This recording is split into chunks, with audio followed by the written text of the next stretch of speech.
What would you think if you met three people who spent their entire lives laughing and never spoke a word? Madmen or enlightened masters? They didn't teach. They didn't write scriptures. They didn't chant. But their laughter swept across ancient China like light dispelling darkness. And when one of them passed away, the entire village gathered, expecting tears, only to witness a heavenly celebration no one could have predicted. Once upon a time, in the vast and mystical lands of ancient China, there lived three old men shrouded in mystery. No one knew their names, not because they were forgotten, but because they never revealed them to anyone. They were simply known as the Three Laughing Monks. They traveled far and wide, from quiet villages to bustling towns, not to preach, not to perform miracles, not to teach enlightenment, but just to laugh. They carried nothing but joy. They would walk to the center of a market square or a village path, stand silently, and then burst into pure, radiant laughter. It wasn't mocking. It wasn't forced. It was the kind of laughter that came from a place far beyond worry or sorrow. A deep, soulful laughter that echoed through the very air. And something extraordinary happened every time. At first, people would look at them with confusion. Then someone would chuckle. Another would smirk. Before long, the whole crowd would be laughing uncontrollably, without knowing why. It was as if their laughter unlocked something buried inside each person. A part of them that remembered joy, remembered what it felt like to simply be alive.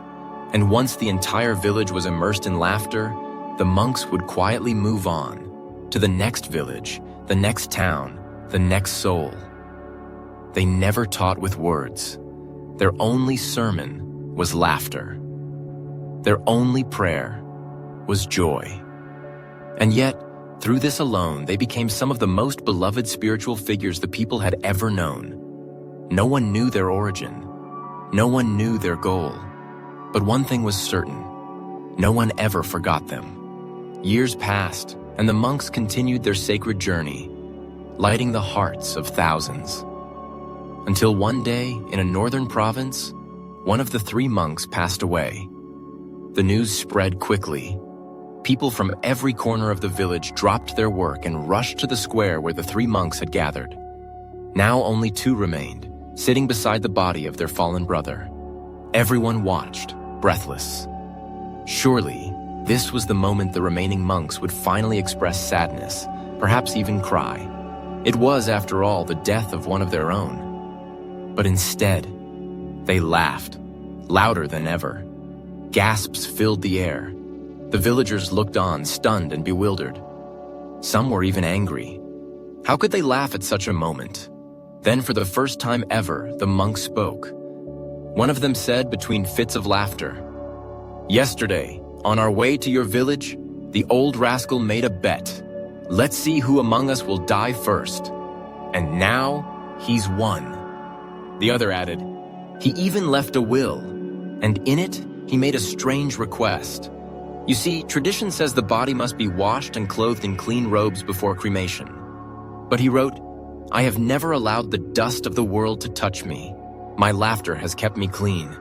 Let me go in the same robes I wore when I arrived.' And so, honoring his final wish, the villagers placed him on the funeral pyre exactly as he was. His robes untouched, his smile still faint on his lips. As the fire was lit and began to rise, the people stood silently, expecting the solemn stillness of farewell. But suddenly, something astonishing happened. From beneath his robes, fireworks exploded, bursting into vibrant colors, shooting up and across the sky in all directions, lighting up the air like a festival of the heavens. Everyone was stunned. And then, as if guided by some unseen force, the entire village began to laugh. Not from mockery, not from disbelief, but from something deeper, a joy that felt ancient, sacred, and free. And as the two monks continued to laugh, the people finally understood. This was not grief. This was liberation. Perhaps life is not the tragedy we imagine it to be. Perhaps life is a cosmic joke, and we, the serious actors, have simply forgotten how to laugh along. Laughter is not denial of pain. It's the refusal to let pain rule over us. So the next time you face difficulty, when sorrow weighs on your chest, when things fall apart, stand in front of the mirror, look yourself in the eye, and laugh. Not to pretend you're okay, but to remind yourself that you are still here. And that laughter may be the most divine thing you can offer this world. This is Golden Bell Dharma, where every story opens the door to awakening. If this touched your heart, don't forget to like, subscribe, and share this story with someone you love. Live, laugh, and let your light brighten the path for others.